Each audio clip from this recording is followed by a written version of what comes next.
मुफ्त का माल उड़ाने वाले पाकिस्तान की पहचान तो दुनिया को काफी अरसा पहले ही हो गई थी, लेकिन चोरी की हरकतों में बार बार पाकिस्तान का नाम आना वाकई एक मुल्क के तौर पर पाकिस्तान के लिए शर्मिंदगी की बात है। अभी लंदन के एक नागरिक की चोरी हुई कार पाकिस्तान के कराची से बरामद हुई, वो भी डिफेंस के इलाके से। लेकिन पाकिस्तान को तो जैसे शर्म ही नहीं है।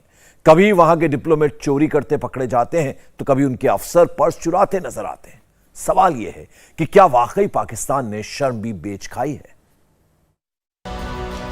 नाम ना हुआ तो क्या हुआ, बदनाम तो हुआ। पाकिस्तान का यही हाल है। पाकिस्तान और पाकिस्तानी कभी अच्छी वजह से चर्चा में तो आते नहीं। हाँ, उनकी गलत हरकतों के लिए अक्सर दुनिया उन्हें लानत देती है और इस वक्त कुछ इन्हीं वजह से पाकिस्तान फिर से चर्चा में है। दरअसल इस बार लंदन में पाकिस्तानी चोरों की जमात ने लंदन में एक गोरे की कार पर हाथ साफ कर दिया। वो भी कोई ऐसी वैसी कार नहीं, पूरे $4 लाख की बेंटले कार। लंदन में चोरी होने वाली गाड़ी कराची से बरामद हुई है। कस्टम्स की डिफेंस क्लिफ्टन में घर के अंदर कार्रवाई, करोड़ों मालियत की 2 नॉन कस्टम पेड गाड़ियां बरामद कर ली गईं। डिफेंस में घर से बरामद गाड़ी लंदन से चोरी हुई थी। गाड़ी सिफारत खाने के खाली दस्तावेज पर लाई गई थी। दोनों गाड़ियां कस्टम्स के मरकजी दफ्तर में मुंतकिल कर दी गई हैं। मुकदमे में 2 अफराद को गिरफ्तार किया गया, एक मुलजिम मफरूर है। कस्टम हुकाम के मुताबिक आपको खबर दे रहे हैं, लंदन में चोरी होने वाली गाड़ी को कराची से बरामद किया गया है। लंदन से चोरी हुई ये कार पाकिस्तान की कराची में डिफेंस कॉलोनी के एक बंगले से बरामद भी हो चुकी है। पाकिस्तानी मीडिया में इन दिनों इस खबर को लेकर गर्मा गर्म बहस जारी है। अपने मुल्क की इस भारी बेइज्जती पर आम पाकिस्तानियों को ना तो कुछ बोलते बन रहा है, ना चुप रहते, क्योंकि चोरी तो पकड़ी जा चुकी है। अंदाजा लगाया जा रहा है कि पाकिस्तानी कार चोरों का ये गिरोह अनाड़ी था और उसे महंगी गाड़ियों की चोरी का ज्यादा अनुभव नहीं था। इसलिए गाड़ी चुराने वाला चोर इस महंगी विदेशी कार में ट्रेसिंग ट्रैकर को बंद नहीं कर पाया, जिस वजह से गाड़ी की लोकेशन ट्रेस होती रही। जिसके बाद जब आखिरकार चोरी की एक कार पाकिस्तान के कराची पहुंची, तब यूके की नेशनल क्राइम एजेंसी टीम ने पाकिस्तान में CCI यानी कलेक्टरेट ऑफ कस्टम्स एनफोर्समेंट को इस बारे में खबर दी। जिसके बाद शर्म के मारे पाकिस्तान की CCI टीम ने तलाशी के बाद कराची के एक हाई प्रोफाइल इलाके में रेड मारकर ये कार बरामद की। नदीम, इस कार्रवाई के हवाले से आगाह कीजिएगा।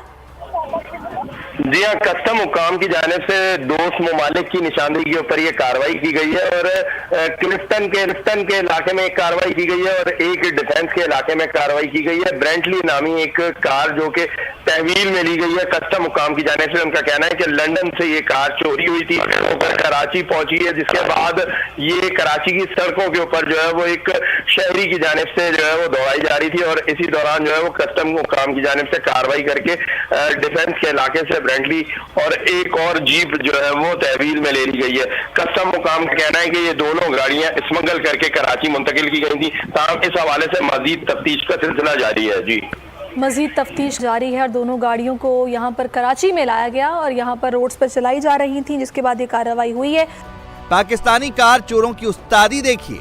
कार चोर गैंग ने इस कार को लंदन से पाकिस्तान लाने के लिए एक पूर्वी यूरोपीय देश के शीर्ष राजनयिक के दस्तावेजों का इस्तेमाल किया और एक कार्गो शिप के जरिए कार को पाकिस्तान पहुंचा दिया। लेकिन हद तो यह है कि चोरी की इस कार का पाकिस्तान में रजिस्ट्रेशन भी हो गया और बाकायदा इस पर पाकिस्तानी नंबर प्लेट चढ़ा दी गई। लेकिन कार चोरों को यह अंदाजा नहीं था कि ब्रिटेन की राष्ट्रीय अपराध एजेंसी इस कार में लगे डिवाइस के जरिए कार को ट्रैक कर रही है, जिसका नतीजा कि ये बेंटले की सबसे महंगी सेडान कार बरामद कर ली गई है। ये तो हम सबको पता है कि पाकिस्तान में नॉन कस्टम पेड जो गाड़ियाँ होती हैं उनका कारोबार चलता है और नॉन कस्टम गाड़ियाँ सड़कों में दौड़ती दिखाई भी देती हैं। होता क्या है कि उनको जाली नंबर प्लेट या अगर कोई होंडा सिविक गाड़ी है तो उसको एक होंडा सिविक गाड़ी की ही नंबर प्लेट लगा दी जाएगी, क्योंकि यहाँ पर अगर चालान भी कभी हो जाए और वहाँ पर कंप्यूटर में चेक भी कर लें तो उनके पास सेम गाड़ी आए और इसलिए फिर वो ज़्यादा उसकी तहकीक नहीं करते और फिर वो चलती रहती है। मगर ये जो वाक़या पेश आया है ये अपनी नौयत का एक बड़ा ही मुख्तलिफ़ किस्म का वाक़या है। बेंटले मुल्ज़ान, जो बेंटले मुल्ज़ान गाड़ी है ये टॉप रेंज की गाड़ी है बेंटले की और इसकी जो मालियत है तकरीबन $4 लाख इसकी मालियत है और तकरीबन 2,75,000 पाउंड बनते हैं। तो ये जो गाड़ी है ये लंदन से चोरी होती है और ये गाड़ी फिर बरामद होती है कराची से। ये तो अब आइंदा वक्त ही बताएगा। कहा यह जा रहा है कि इस गाड़ी में जो ख़ास ट्रैकर होता है, जो कि कहीं भी दुनिया में ये गाड़ी चली जाए, जो इसको ट्रैक करती है, बताती है कि गाड़ी कहाँ पे है, जिसने भी चोरी की उसने उसका ट्रैकर बंद नहीं किया। तो जो बरतानिया का इदारा है उनकी जानिब से ये रिपोर्ट किया गया पाकिस्तान को, और पाकिस्तान की जानिब से फिर इसके ख़िलाफ़ कार्रवाई की गई और ये कराची डिफेंस में से ये गाड़ी बरामद हुई है। बड़ी मज़े की बात मैं आपको बताऊं कि इस गाड़ी का जो टैक्स बनता है ना, वो टैक्स जो इनकी रिपोर्ट के मुताबिक वो है 30 करोड़ 74 लाख रुपया सिर्फ टैक्स है। यानी 30 करोड़ 74 लाख रुपया सिर्फ टैक्स है इस गाड़ी का, जो कि अदा ज़ाहिर है नहीं हुआ। लेकिन एक और मज़े की बात आपको बता दूं कि ये गाड़ी रजिस्टर भी हो गई। कराची एक्साइज में ये गाड़ी रजिस्टर हो चुकी, इसको नंबर प्लेट लग चुकी। अच्छा, बड़ी दिलचस्प बात है ना। ज़ाहिर है फिर सरकारी इदारे जो है हमारे इस तरह से ही कुछ चल रहे हैं, चाहे वो किसी भी सूबे में आप चले जाए। इस घटना के सामने आने के बाद पाकिस्तानियों की लंदन में थू थू तो हो ही रही है। पाकिस्तान का सिर शर्म से झुका जा रहा है। हालत यह है कि हर मुद्दे पर दिल खोलकर अपनी बात रखने वाले पाकिस्तान के बड़े बड़े एक्सपर्ट्स भी इस मुद्दे पर अपनी राय रखने से कतरा रहे हैं। ये कोई पहली बार नहीं है जब पाकिस्तानियों ने अपनी हरकतों से अपना और अपने मुल्क का सिर शर्म से झुकाया हो। पाकिस्तान के बड़े से बड़े नेता, अफसर, अधिकारी सब चोरी और हेराफेरी का आरोप झेलते आए हैं। यहाँ तक कि पाकिस्तान के राष्ट्रपति और सेना अध्यक्ष जैसे ओहदेदार भी करप्शन का आरोप झेल रहे हैं, जिनमें से कुछ को तो बाकायदा दोष सिद्ध होने पर सजा भी सुनाई गई है। लेकिन अपनी ओछी हरकतों से पाकिस्तान का सिर झुकाने वाले अफसर हमेशा पिछली घटनाओं को भुलाकर दोबारा तिबारा ऐसी हरकतें करते आए हैं। अब इस पाकिस्तानी अफसर को ही देखिए, ये जनाब पर्स चुराते कैमरे में कैद हो गए और इनकी इस हरकत को पाकिस्तान समेत पूरी दुनिया ने देखा।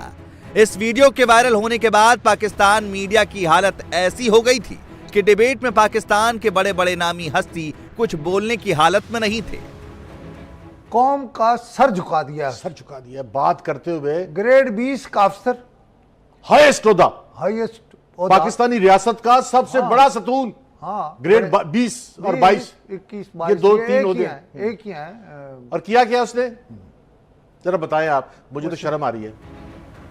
दरअसल ये घटना तब सामने आई थी जब साल 2018 में पाकिस्तान में राष्ट्रीय प्रतिनिधियों की एक उच्च स्तरीय बैठक चल रही थी। उस बैठक में पाकिस्तान को कुवैत जैसे देशों से कुछ माली मदद की उम्मीद थी, लेकिन पाकिस्तान के एक नौकरशाह की नजर जैसे ही कुवैती प्रतिनिधि के दिनारों से भरे पर्स पर गई, वो अपने लालच को कंट्रोल नहीं रख पाए। उन्होंने झटपट दिनारों से भरे पर्स को उठाकर अपने जेब के हवाले कर दिया। शर्म होने वाली बात मैं बताऊं, उसने किया यह है कि पर्स और एक बैग जो दिनारों से भरे हुए थे वो उसने चोरी कर लिए, और शक ही नहीं हो सकता। और किसके चोरी की है? कुवैत से आने वाले वफद के सरबराह समझ लो, जो पाकिस्तान से मुआहदा करने आया था। पाकिस्तान से मुआहदा करने आया था, पाकिस्तान को कुछ देने आया था। पाकिस्तान की निवेश योजना जाए तेल लेने जनाब ने अपनी आमदनी का पूरा इंतजाम कर लिया था, लेकिन उनकी ये शर्मनाक हरकत पाकिस्तानी वित्त मंत्रालय के सीसीटीवी कैमरे में कैद हो गई, जिसके बाद जरार हैदर खान साहब, जो कि पाकिस्तान के वित्त मंत्रालय में ज्वाइंट सेक्रेटरी पद पर थे, वो मशहूर हो गए। यानी आप अंदाजा करो कि वो अफसर जो इस मुल्क की करीम है, सीएसपी, सारे सीएसएस, घटिया से घटिया महकमे से भी होगा, सीएसएस तो किया होगा, सबसे ज्यादा दानिशमंद, सबसे ज्यादा कारगर, सबसे ज्यादा पढ़े लिखे और सबसे ज्यादा मौसर लोग ने समझाता है सीएसपी को। और पूरी दुनिया में जो स्टेट की ब्यूरोक्रेसी अगर ना भी हो, एसओ से भी प्रमोट होके गया हो, तो भी बुनियादी बात यह है, सिर्फ यह तस्वर करें कि जब वो कैमरे में पकड़ा गया होगा और उससे कहा होगा उन्होंने, वो कहाँ रहा। और मुझे सच्ची बात यह, आप ठीक कह रहे हैं, बतौर कौम शर्म आती है कि जॉइंट सेक्रेटरी ऐसा काम कर सकता है। इस घटना के बाद कुवैत के डेलीगेशन ने पाकिस्तान में कितना निवेश किया इसकी खबर तो नहीं आई, लेकिन चोरी का यह बेशर्म सिलसिला यहां भी नहीं थमा। की फौजी जो है वो पाकिस्तान में मौजूद है। तो जनाब मैं वो अमरीकी फौजी नहीं हूँ, मैं यासिर शामी हूँ। मैं एक ऐसी दुकान पर मौजूद हूँ लाहौर की जहाँ पर अमरीकी फौज का माले गनीमत, जिसमें आप ये एयर गन देख सकते हैं, इसके साथ साथ अमरीकी अफवाज की वर्दियाँ, घड़ियाँ, ग्लव्स, कैप्स, ये आर्मी की ग्लासेस, इस पूरी दुकान पर आपको मुख्तलिफ किस्म की बुलेट प्रूफ जैकेट्स मिलेंगी, जासूसी करने वाले मुख्तलिफ आलात मिलेंगे, करंट देने के दफाई आलात मिलेंगे। इसके साथ साथ ये वो गैस मास्क है जिसको अमरीकी फौजी अपने मुंह पर लगाते थे। किसी भी किस्म का अगर कोई बम हमला होता था, जहरीली गैसेस से बचने के लिए इन मास्क का इस्तेमाल किया जाता था।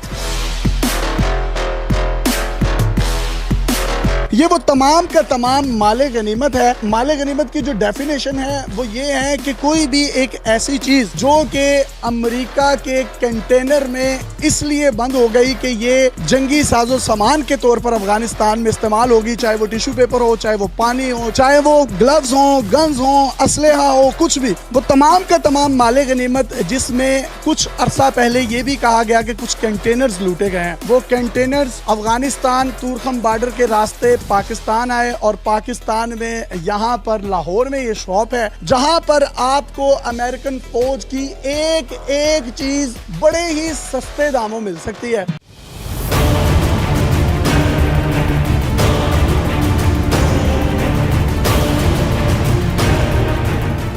कहते हैं चोर चोरी से जाए लेकिन हेरा फेरी से नहीं। पाकिस्तान का भी यही हाल है। आपको याद होगा तालिबान से लड़ाई के दौरान नाटो के सैनिक बेहतरीन सैन्य साजो सामान से लैस नजर आते थे, क्योंकि नाटो अपने सैनिकों के लिए हमेशा बेहतरीन साजो सामान ही खरीदता है, जिसमें चाकू, बुलेट प्रूफ जैकेट, औजार रखने वाली पेटी, रोशनी के लिए इस्तेमाल होने वाले उपकरण, प्राथमिक चिकित्सा सहायता का सामान और न जाने क्या क्या। नाटो के सैनिकों के पास सब कुछ होता है, लेकिन पाकिस्तान नाटो सैनिकों के लिए लाए गए सामान को भी लूटता आया है, जिसे पाकिस्तानी लोग माले गनीमत बोलकर खुलेआम बेचते हैं। मुझे सबसे पहले ये बताइएगा कि आपने बाहर बोर्ड लगाया है अमरीकियों का माले गनीमत दस्तयाब है, इसका क्या मतलब है? इसका मतलब यह है कि अमरीकी आए हैं अफगानिस्तान में और वहाँ जंग कर रहा है, उससे जो भी माल मिल जाता है वो माले गनीमत होता है। पाए वो हमें कराची से मिल जाए, पाए हमें पेशावर से मिल जाए, लाहौर से मिल जाए, लेकिन जो भी माल अमरीकियों के लिए आता है अमेरिका से लोड होके और वो किसी के भी हाथ में चला जाता है तो वो माली गनीमत होता है। यहाँ पर दस्तयाब है, यहाँ कहाँ से आता है? यहाँ कहाँ से आता है? जंग कहाँ था? अफगानिस्तान में। अफगानिस्तान में। ये पेशावर, अफगानिस्तान, ये सारा कुछ एक ही है, मोटरवे से आता है। पाकिस्तान में ये साजो सामान आपको खुलेआम बिकता हुआ मिल जाएगा। इन सामानों का खुलेआम इस तरह से बिकना एक तरह का कबूलनामा है कि पाकिस्तान को चोरी और हेरा फेरी दोनों में से किसी से कोई परहेज नहीं है, और वहाँ की सरकार भी इस तरह की हरकतों को शह देती है। बहुत कुछ है। आप जब कैमरा इधर हमारे दुकान में इधर से घुमाओगे ना तो आपके मैं उनको सारी चीजें दिखा दूंगा। उनके जूते भी हैं, वर्दी भी है, उनके लाशें उठाने वाले बैग भी है जिसमें अमेरिका अपने लाश उठा के ले जाते थे। आप ये काम कब से कर रहे हैं? मैं तो उससे मैं 40 साल से कर रहा हूँ, क्योंकि रूस 40 साल पहले आया था। यानी पहले आप उनका माले गनीमत बेचते थे, रूसियों का? अल्हम्दुलिल्लाह। दरअसल नाटो के सैनिकों के लिए लाए गए सामान के हजारों हजार कंटेनर बीच रास्ते में ही लूट लिए गए, और उस लूटे हुए कंटेनर का माल पाकिस्तान अपने मुल्क में लाकर खुलेआम बेचता है। इसे बेचने वाला पाकिस्तानी दुकानदार को ये कबूल करने में कोई परहेज नहीं कि ये सामान चोरी का है। इंडिया टीवी हर वक्त हर जगह डाउनलोड करने के लिए सर्च करें India TV news Google play store या ऐप स्टोर पर।